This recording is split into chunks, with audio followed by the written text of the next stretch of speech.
ሂዝቦላህ በሰሜን እስራኤል የሰነዘረውን ድንገተኛ ጥቃት ተከትሎ የእስራኤሉ ጠቅላይ ሚኒስትር ቤንያሚን ኔታንያሁ አስቸኳይ ስብሰባ ጠርተዋል ተብሏል። ከጸጥታ ከመከላከያ ዘርፍ ኃላፊዎች፣ ከጦር አዛዦች ጋር የተጠራው ይህ ስብሰባ በተጨማሪ የሚወሰዱ እርምጃዎችን ይመለከታል ተብሏል። ሂዝቦላህ የሚልካቸው ድሮኖች፣ ሮኬቶች እስራኤልን አሁንም ሰርፕራይዝ እያደረጓት ነው ተብሏል። ሂዝቦላህ በበኩሉ በታንኮች ላይ በስለላ ማዕከሎች ላይ መጠነ ሰፊ ጥቃት መሰንዘሩን አሳውቋል። ወደ ሰሜን እስራኤል ያስወነጨፋቸው ሮኬቶችም በቻናል ሰርቲን በእስራኤል ጦር ሬዲዮ ከፍተኛ ሽፋን የተሰጣቸው ከ1000 በላይ የተለያዩ የድምፅ ማስጠንቀቂያ መልእክቶች እስራኤላውያን እንዲደርሳቸው ያደረጉ ናቸው ተብሏል።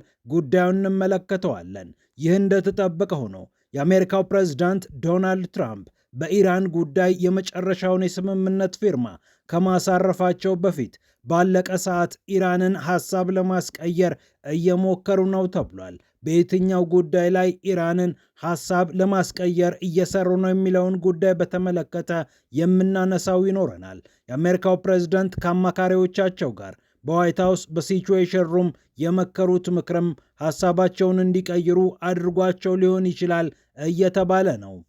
ወደ አውሮፓ ስናልፍ ፓሪስ ስትነዳ አድራለች። ከፍተኛ ነውጥ በታየበት በመቶዎች የሚቆጠሩ ፓሪሳውያን በቁጥጥር ስር በዋሉበት የሀገሬው ፖሊስ አመፁን ለማክሸፍ ከፍተኛ እልህ አስጨራሽ ትግል ባደረገበት በዚህ አስከፊ ምሽት ከባድ ንብረት እንደወደመም እየተገለጸ ይገኛል። የፈረንሳይ ፖለቲከኞችም ከእግር ኳስ ድል በኋላ የተከሰተውን አመፅ በተመለከተ መግለጫ ሰጥተውበታል። ፒያሳ ኔትወርክን ስትከታተሉ ሁሉንም በጥልቀት ታገኛላችሁ። ፒያሳ ኔትወርክን ሰብስክራይብ፣ ላይክ እና ሼር በማድረግ የፈጣን የተአማኒና የጥልቅ ዘገባዎች ቤተሰቡን ስንል በአክብሮት ጋብዘናል። አሁን ወደ ጉዳዮቻችን አለፍን። የሂዝቦላህ ሰርፕራይዝ ቀጥሏል። ሂዝቦላህ በሰሜን እስራኤል የተኮሳቸው ሮኬቶች እስራኤልን አስደንግጠዋል። የእስራኤሉ ጠቅላይ ሚኒስትር ቤንያሚን ኔታንያሁ አስቸኳይ ስብሰባ የጠሩበት የመከላከያ ሚኒስትራቸውን የጦር አዛዣቸውን ኑ በፍጥነት እንምከርበት ያሉት ይህ ጉዳይ መነጋገሪያ ሆኗል። በጉዳዩ ላይ ሰፋ ያለ ሀተታ ይዞ ብቅ ያለው የእስራኤሉ ቻናል ሰርቲን ጠቅላይ ሚኒስትሩ ከመከላከያ ሚኒስትራቸውና ከጦር አዛዣቸው ጋር በፍጥነት ለስብሰባ እየተቀመጡ እንደሆነ አትቷል። የመከላከያ ሚኒስትሩ ኢስራኤል ካትስ፣ የጦር ኃይሎች ኢታማዦር ሹሙ ኢያል ዛሚር በስብሰባው ይገኛሉ ተብሎ ይጠበቃል። የሰሜን እዝ አዛዦችም ከኔታንያሁ ጋር ወንበር ስበው ይመክራሉ ነው የተባለው። በቻናል ሰርቴን ዘገባ መሰረት የእስራኤል ጦር ሰርፕራይዝ ተደርጓል የሚለው ቻናል ሰርቴን ይህ ጥቃት እንዴት መጣ? እንዴትስ መጠነ ሰፊ ሊሆን ቻለ? ሂዝቦላህስ እንዴት የቅርብ ቀናት ፖሊሲውን ቀይሮ ወደ ሰሜን እስራኤል ሮኬት አስወነጨፈ? የሚለው ጉዳይ ምርመራ እንደሚደረግበት ተሰምቷል። በሚያዝያ ወር ገደማ ሁለቱ ተፋላሚዎች አንታኮስም፣ ተኩሳችንን እናበርዳለን ብለው የነበረ ቢሆንም የእስራኤል ጦር ግን እርምጃ መውሰዱን ተከትሎ ሂዝቦላህም ምላሽ እየሰጠ ይገኛል። በድሮን የታገዘው የሂዝቦላህ ምላሽ አሁን ወደ ሰሜን እስራኤል ሮኬት ወደ ማስወንጨፍ ተሸጋግሯል። የቅዳሜ ዕለቱ ጥቃት ከ1099 ጊዜ በላይ በአካባቢው የማስጠንቀቂያ ወይም የሳይረን ድምፅ እንዲሰማ ምክንያት ሆኗል ይላል ሌላኛው የእስራኤል መገናኛ ብዙሃን። የእስራኤል ጦር ሬዲዮ እንደዘገበው 1000ና ከዚያ በላይ የሚሆኑ የማስጠንቀቂያ መልእክቶች ሊሰሙ የቻሉት በሂዝቦላህ ሮኬቶች ምክንያት ነው። ጥቃቶቹ ተጠናክረው በቀጠሉበት በዚህ ሰዓት አስቸኳዩ ስብሰባ ምን ይፈይዳል የሚለውም ጉዳይ እየተጠበቀ ነው።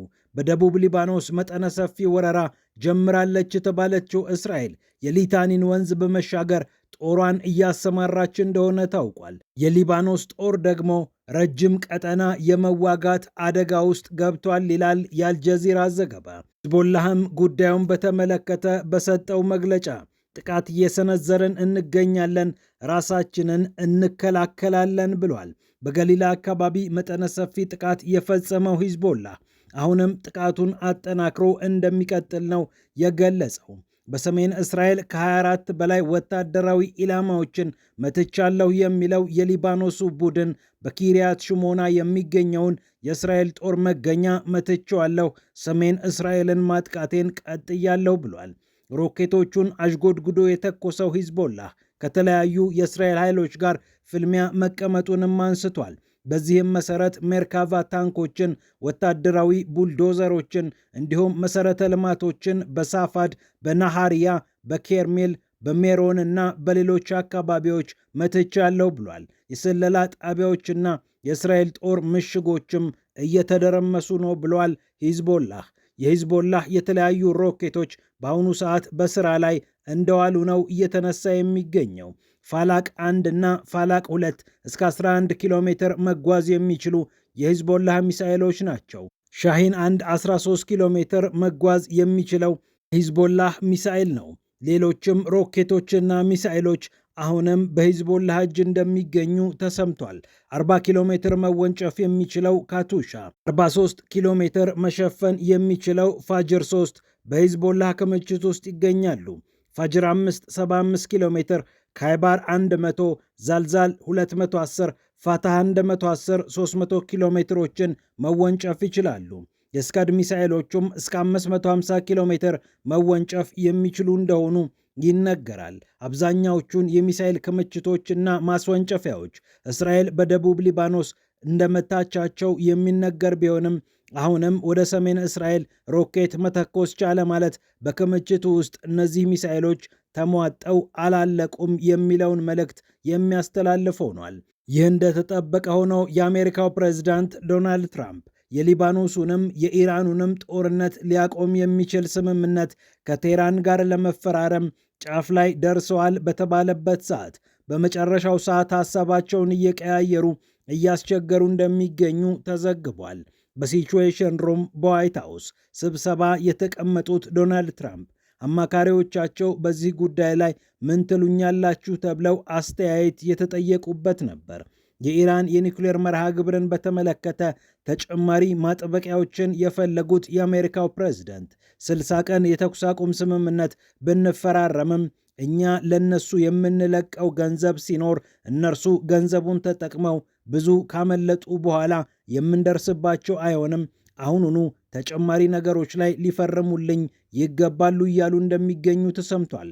እነ ኒውዮርክ ታይምስ እና አክሲዮስ እንደዘገቡት የአሜሪካው ፕሬዝዳንት ዶናልድ ትራምፕ ኢራንን አሁንም አላመኗትም። በመጨረሻውም ሰዓት ሀሳባቸውን እየቀያየሩ ኢራን የምትፈርምበት ተጨማሪ ነገር መኖር አለበት እያሉ እንደሚገኙ ተሰምቷል። የሲቹዌሽን ሩሙ ስብሰባም የትራምፕን ሐሳብ አስቀይሮ ሊሆን እንደሚችል ጥርጣሬ ያላቸው አሉ። ፕሬዝዳንት ትራምፕ 60 ቀን የተኩስ አቁም ስምምነት ከተፈራረምን በኋላ ከምንምና ከምንም በላይ ደግሞ ገንዘቡን ከለቀቅንላት በኋላ ኢራን ዋሾ ሆና ብትከዳንስ፣ የኒኩሌር ፕሮግራሟን በተመለከተ ብትታጠፍብንስ የሚል ስጋት ገብቷቸዋል ይላል ኒውዮርክ ታይምስ። ይህ ብቻም አይደለም። የተጠራቀመውን ኢራን ያከማቸችውን ዩራኒየም እንዴት አድርጋ ታስወግዷለች በሚለው ጉዳይ አሁንም ጠበቅ ያለ ዋስትና እንደሚፈልጉ የአሜሪካ ፕሬዝዳንት እያነሱ እንደሚገኝ ኒውዮርክ ታይምስ እና ሌሎች የአሜሪካ መገናኛ ብዙሃን እየዘገቡ ይገኛሉ። ኢራን በበኩሏ ዲፕሎማሲን የካደችው ራሷ አሜሪካ ናት። እኛ ረጅም ርቀት ሄደን እንስማማ፣ እንደራደር፣ እንወያይ ብንልም ዋሽንግተን ይህንን የመስማት ፍላጎት የላትም ስትል ማሳወቋ ይታወቃል። ቴህራን በመጨረሻም በመቶዎች የታሰሩበት የሻምፒዮንስ ሊግ ፍጻሜ መነጋገሪያ መሆኑን ቀጥሏል። የፓሪስ ሴን ጀርሜን ቡድን አርሰናልን አሸንፎ የአውሮፓ ሻምፒዮንስ ሊግ ዋንጫን ካነሳ በኋላ እጅግ ባልተጠበቀና በሚያስደነግጥ ሁኔታ ፓሪስ ስትነድ ውላ አድራለች። ለነገሩ ይህ የመጀመሪያው አይደለም። ፒኤስጂ ዋንጫ በበላበት ሰዓት ፓሪስ እንዲሁ ስትንቀጠቀጥ፣ ዜጎቿም ሲሞቱ ዛሬ የመጀመሪያው አይደለም። የዛሬ ዓመትም ፒኤስጂ በተመሳሳይ የአውሮፓ ሻምፒዮን መሆኑን ባረጋገጠበት ሰዓት ከፍተኛ ጥፋት በፓሪስ ከተማ ተፈጽሞ ነበር። አሁንም ተደግሟል። ከ419 በላይ ሰዎች የታሰሩበት፣ ንብረት የወደመበት፣ መኪኖች የተቃጠሉበትና በርካታ ጥፋቶች የተስተናገዱበት ክስተት ታይቷል። የፈረንሳይ ፖለቲከኞችም ድርጊቱን አውግዘዋል። ሜሪን ለፔን ታዋቂዋ የቀኝ ክንፍ ፖለቲከኛ በፓሪስና በፈረንሳይ ብቻ ነው እግር ኳስ ወደ ጥፋት የሚቀየረው። በእግር ኳስ የተገኘ ድል ወደ ጥፋትና ሁከት የሚሄድባት ብቸኛ ከተማ ፓሪስ ናት፣ ብቸኛ ሀገር ደግሞ ፈረንሳይ ናት ሲሉ ሜሪን ለፔን አስተያየታቸውን ጽፈዋል። የአውሮፓ ሻምፒዮናዎቹ ወደ ፓሪስ መጥተው በኢማኑኤል ማክሮን ፊት ልዩ ስነ ስርዓት ይደረግላቸዋል ተብሎ በሚጠበቅበት ሰዓት ይህ መሆኑ ደግሞ ብዙዎችን አስገርሟል፣ አስደንግጧል። ፒያሳ ኔትወርክን ስትከታተሉ ስለቆያችሁ ክብረት ይስጥልን ብለናል። ፒያሳ ኔትወርክን ሰብስክራይብ፣ ላይክና ሼር በማድረግ የፈጣን የተአማኒና የጥልቅ ዘገባዎች ቤተሰቡን ስንል በአክብሮት ጋብዘናል።